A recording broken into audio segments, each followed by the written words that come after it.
you just mentioned of like not wanting it to be a strenuous process. So like how does that feel to like, yo, like even if you saying you love your name, right? How is it that we sometimes uh cater ourselves to other folks and how other folks may answer us or may take on our gender journeys or whatever? Like how does that feel for you? Like to say that like I love my name, but I don't want to go through all that. So when I moved back home, have you been to Charleston?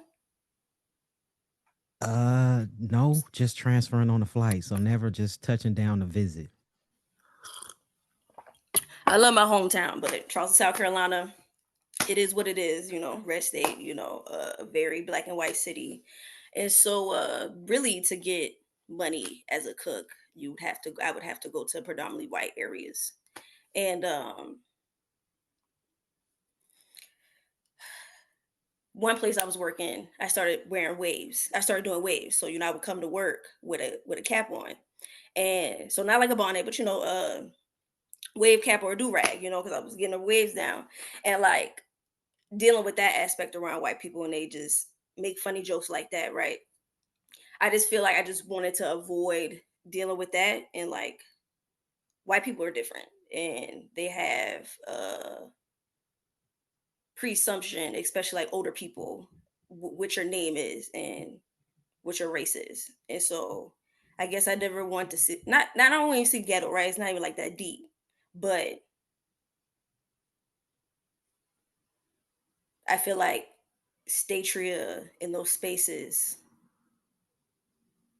especially being a black female in a predominantly male establishment or dominant job field, statria was just put it to max.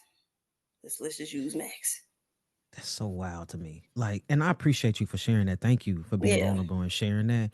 It's just so wild to me because just yesterday I saw somebody sent me a post asking me what I thought about this, but it was a pilot, black young dude was a pilot, and he had locks and he had a mouthful of gold, and I he was commenting because somebody in the one of his comments said I wouldn't trust somebody flying a first of all they said his locks were braids, so we obviously know that wasn't a person of color, but anyway they said that I wouldn't trust somebody flying me with that had braids, and I'm thinking to myself like what the fuck does that have to do with the schooling he went to, the grades he got, passing his flight and tests, and getting you from point A to point B? What the fuck does that have to Hmm. do with his braids, right? And so that's to know that we have as black folks, we have to, code switch or numb ourselves down just to fit into somebody else's program. That's just so wild to me. And not to say I'm not taking anything from you and what you went through, right? Yeah, for But sure, I'm for just sure. saying like how we have to minimize ourselves for somebody else's comfortability. That shit is so wild to me.